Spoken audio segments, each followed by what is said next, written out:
बरोबर आहे ना? तुला तुझी नोकरीचीच फिकर आहे, माझी तर काही नाही. आणि मी काय म्हणते, आपल्या नोकरी सोबत आपल्या ऑफिस सोबतच लग्न करणार का माझ्या सोबत करणार आहे?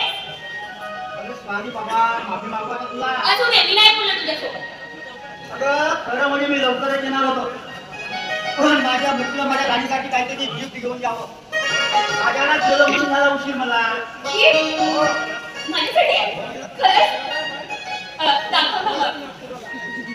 दाखव ना, आता काय करणार? Please, नाही request. नाही जा मग, नका दाखव, मला नाही बोलायचंय. दाखवतो पण त्याआधी माझा नंबर. नाही नाही, मला लाज वाटते. मला आधी gift दे, त्यानंतर बघूया. अगं तुझ्यासाठी काढला मी काय नाही भेटले.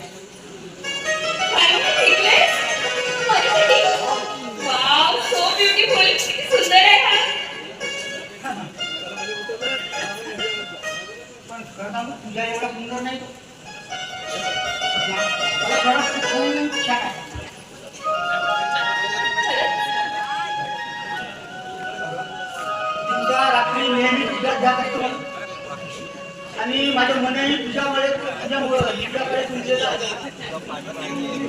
मला वाटते की तुझा मिठी बिलगळून जावं. एवढा प्रेम करतोस का माझ्यावर? शशी, ऐक ना.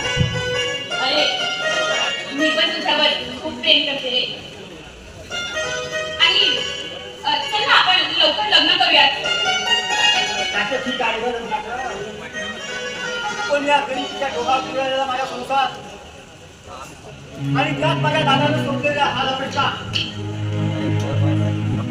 आणि सोना, आता हे सगळं विसरून कसं चालणार? अगं लग्न मला करणे काय, पण मी आपल्या दादाच्या परवानगीशिवाय लग्न करू शकत नाही स्वप्ना. कारण माझे दादा माझे देव आहेत, माझे देव. काय म्हणजे तुझे दादा तुझे देव आहे? तुला आमच्या प्रेमासाठी, आमच्या लग्नासाठी दादाची परवानगीची गरज आहे का? आणि माझा काय आहे? समजते का? तू माझ्यावर प्रेम करत आहे ना? नाही करत का तू माझ्यावर प्रेम? मला माहिती होतं. मी तुझ्यासाठी इम्पॉर्टंट नाही आहे. तुझे दादा आहेत ना? मग कर ना. जन्मभर त्याची सेवा कर.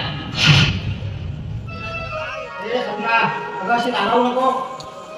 अगं करूया आपण लग्न. अगं या झाड वेलीच्या साक्षीने